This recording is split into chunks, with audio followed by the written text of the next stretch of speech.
You're listening to the Public Health Epidemiology Careers Podcast, Episode 17. Welcome to the Public Health Epidemiology Careers Podcast, where we explore public health epidemiology careers and share tips and strategies to help you enter or transition into the field. And now, your host, Dr. Charlotte Hughes Huntley.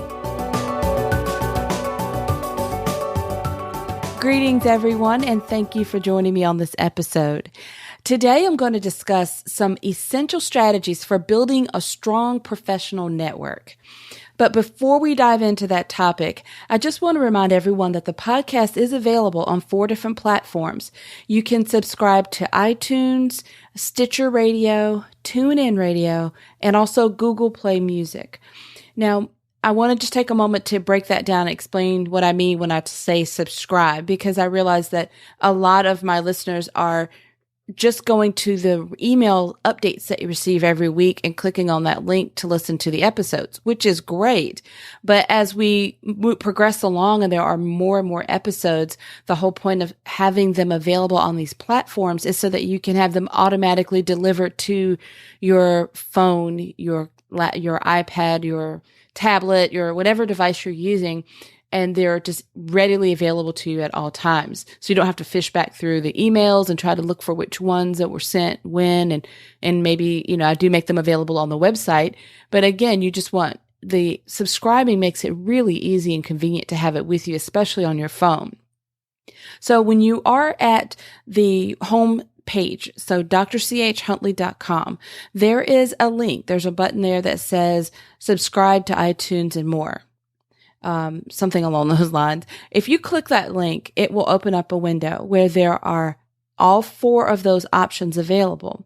So if you clicked on Stitcher Radio, for example, it would open that app. Now you would need to already have the app available on your phone, or if that's what you're going to use, if it's your phone. If you have an iPhone, for example, you already have iTunes loaded for podcasts. That app is automatically on your phone. So if you were to click the iTunes button, it would automatically open the podcast app on your iPhone or your iPad. If you are wanting to use, like I said, Stitcher Radio, if you have an Android phone, if you use Stitcher Radio, TuneIn Radio, or Google Play Music, if you have any of those apps already loaded on your phone, once you're at that page, you click the link, it will open that app automatically and take you straight to the podcast show.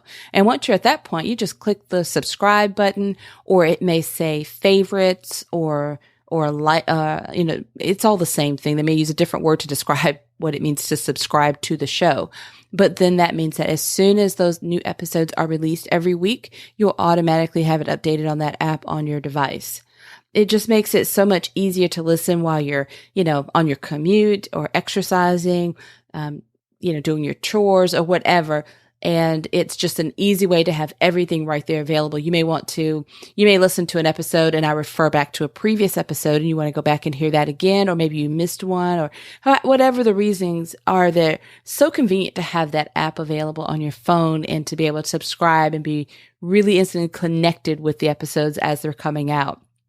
So again, from the homepage, just click on the option to subscribe, and that'll open up all of those different connections. And there's a direct tabs. Now, if you're on your, say your computer, your laptop or your desktop, if you click on one of those options, it's going to open that in a browser window for you. So it'll open Stitcher, iTunes, Google Play Music, and TuneIn on its, on a browser window directly to the podcast show. So if you have not already done that, please take advantage of that. It makes it really convenient and easy for you to stay connected with the show.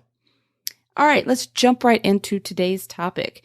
Now, in thinking about building professional networks, I know that at the beginning of the year, it's a very common time for people to think about, a fresh job search, explore the new opportunities, freshen up your resume or your CV, update your profiles on LinkedIn. And people are in the mindset of a fresh start, and it's a really popular time to explore new job opportunities or even just keeping your eyes open for new opportunities, because companies are often holding off on hiring at the end of the year, waiting for the new budgets to kick in. And then there are so many new jobs that are posted at the first of the year.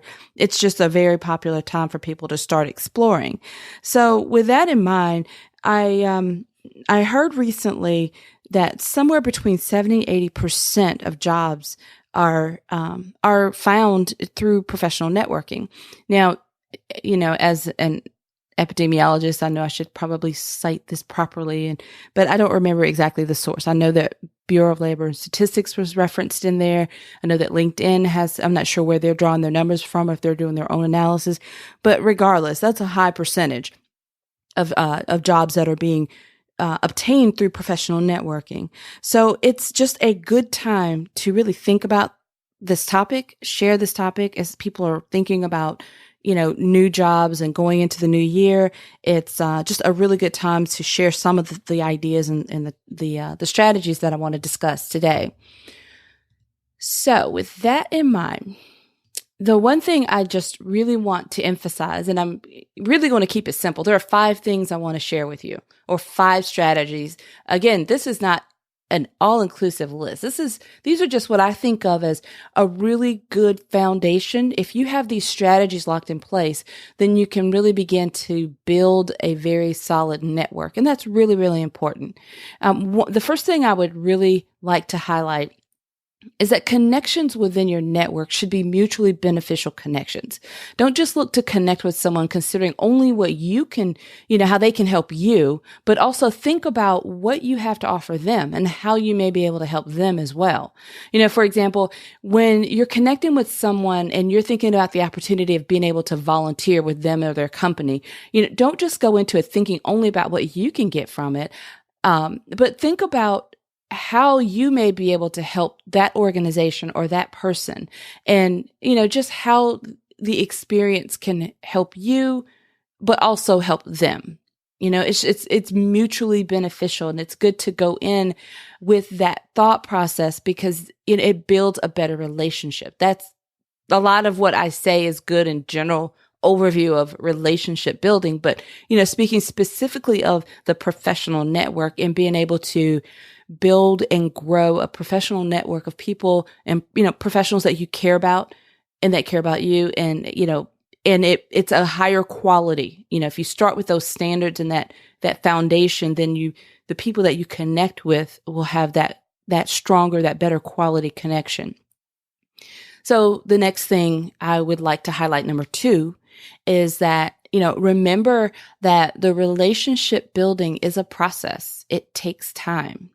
So start with whatever the initial interest is, and then look to build upon that as you get to know the other person.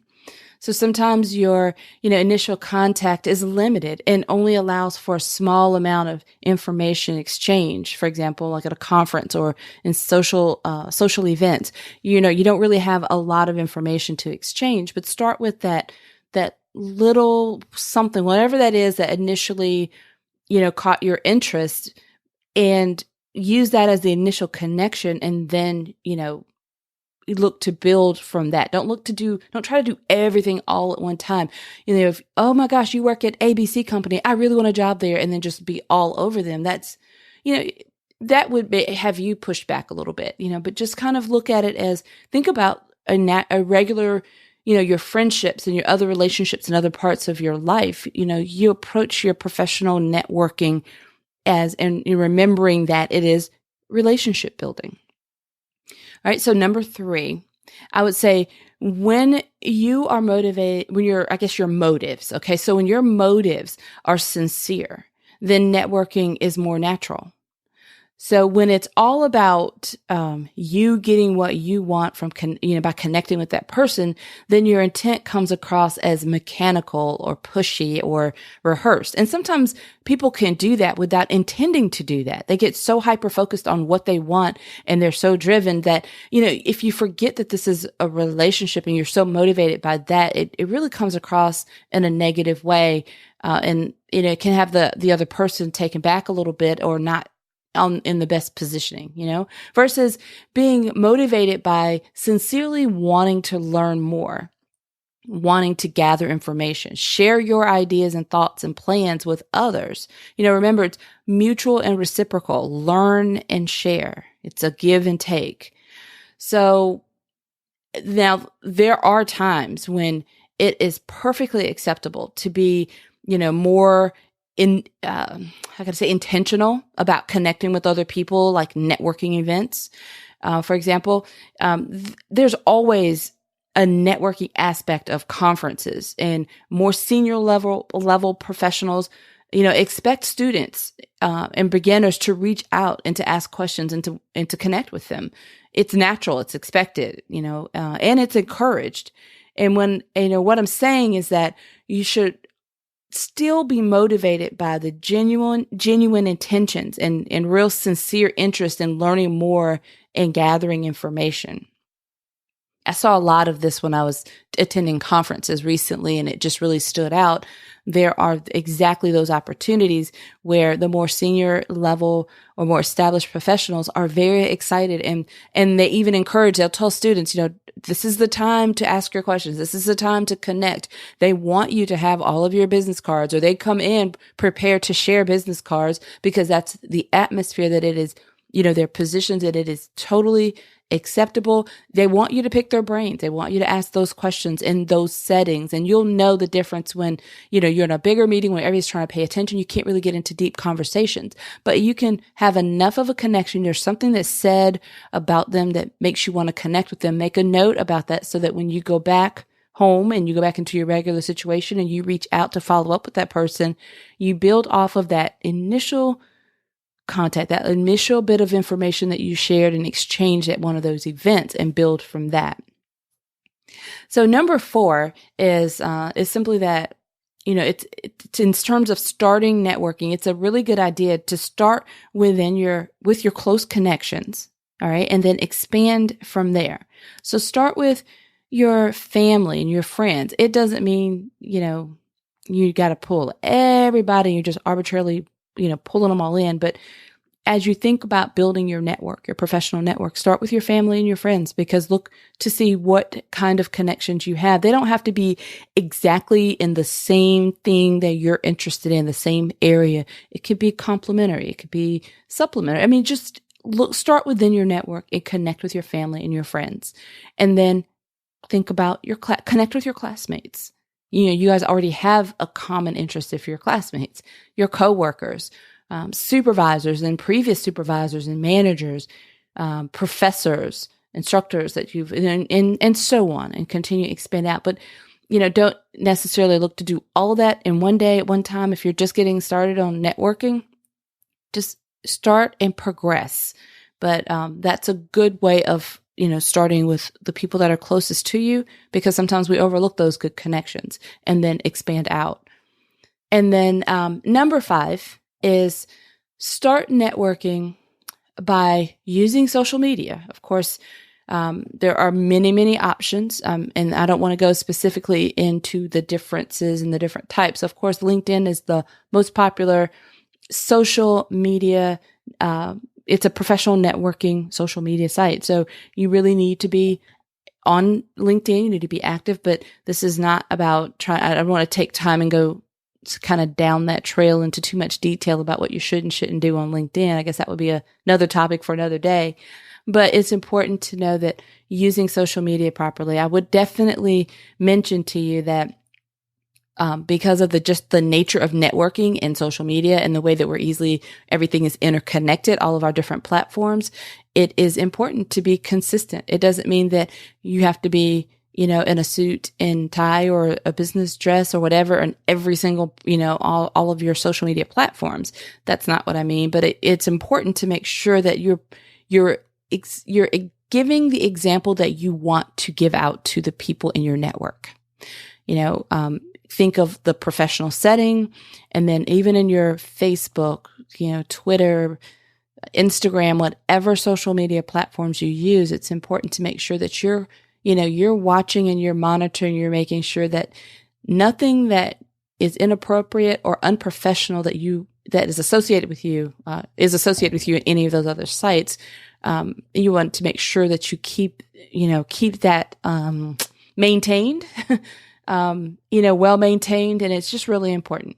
So start by using social media, and then also using volunteering, alumni associations, professional societies and organizations and events, at work, and within your industry, as ways of networking and building your network with people.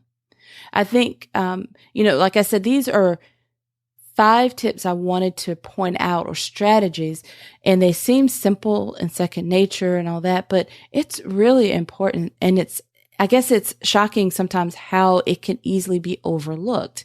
And we go looking, 200 miles away for the solution that sometimes is like 5 miles away from us, and we just miss it. So just take this in, and also remember that networking is, if you approach it from the aspect of, that genuine, sincere approach, being motivated by wanting to give and share your information and your thoughts and your expertise, as well as wanting to connect and learn from other people that are in your area, or maybe an area that you're interested in, or area that complements what you're doing, and letting your motivation be from a place of, a genuine, sincere spot, as opposed to, getting out of order and potentially ruining a good connection by being too aggressive, or being, coming across as anything less than the professional, sincere image and part of you that you want to portray. I think that that's just going to be an essential part of having a really strong professional network that you can really be proud of. It takes time. It does not happen overnight. It takes time, just like with any relationship building process. But as you review your CV and your resume, and you update your profile, and you start getting fresh for the new year, it's a good idea to maybe just revisit some of these principles that I discussed, and revisit maybe some parts of your network, some aspects of your social media sites, and just look at what you can do, what changes you can make, what can you do to improve what you're already doing, improve upon what you're doing, or remove some things that really shouldn't be there, or take away some practices that you maybe have had in the past with networking, and implement some new practices and revise that process so that you can improve your own professional network. All right, guys, that is short and sweet today, but I really hope that this has been helpful. This is something that is, I had it really heavy on my heart because, like I said, as we're going into next year, it's just something that I keep having discussions with so many people about, and I wanted to share it with all of you. In the next episode, I have some, as we're starting to wind down and wrap up this year, I'm going to start to share some of the, lessons I've learned from starting podcasting this year, some of the things that have surprises that have sort of emerged from these few short months, and some of the things that I've implemented as a result of that. I've had some really some pleasant surprises kind of emerge from this process, and I'm excited about that. And I've taken some time sort of behind the scenes to put that into place and kind of put it into order with some careful thought. And I'm just about ready to wrap that up. And in the next episode or two, I'll be able to really share some of that with you, as well as what, the plans are moving into next year. So I thank you all for listening, and have a fantastic rest of your day. Thank you for listening to the Public Health Epidemiology Careers Podcast at drchuntley.com.